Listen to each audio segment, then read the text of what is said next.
I was always someone who took one goal at a time. So I never thought I was going to win the Olympia or even wanted to really win the Olympia when I started competing.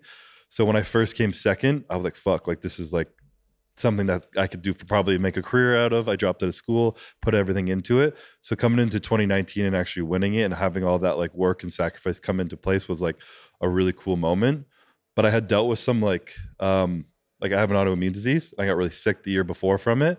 So I was living in a lot of fear and like prepping for an Olympia, trying to be like confident. And it takes a lot of like confidence to believe in yourself getting through it. But I kept doubting on the back of my mind I was going to get sick again and I was hurting myself. So it was this conflict in my mind I was going through. And then after I won the first one, it was amazing, obviously beautiful moment, something I've been working for a long time.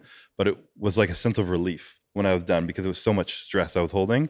And I was like, fuck, like why am I doing something that I like love so much and letting it cause so much stress into my life? So I had to really like honestly take a step back that next year and like kind of reprogram my mind into like relinquishing that fear and not like constantly worrying about whether I'm going to be sick or not, and like letting go of control, because autoimmune diseases are so like they can be random. What is that? Yeah, it's called IgA nephropathy. So it's when your immune system kind of like attacks itself, and it's just like a pre-genetic disposition you have or not, and it can just like flare up sometimes.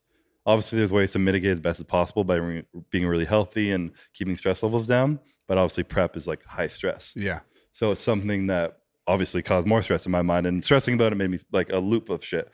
So 2020 was a year I really had to like dive deep into myself and be like, all right, like if you're going to keep competing, you got to either stop competing or do it without this fear, and like understand that you have no control over it. So you have to just kind of let it go to the universe. What happens will happen. Deal with it when it does. Damn, that's pretty tough. You get your blood work done pretty often then? Because yeah. Actually just did this morning too. Yeah. How often? Probably every quarter on average.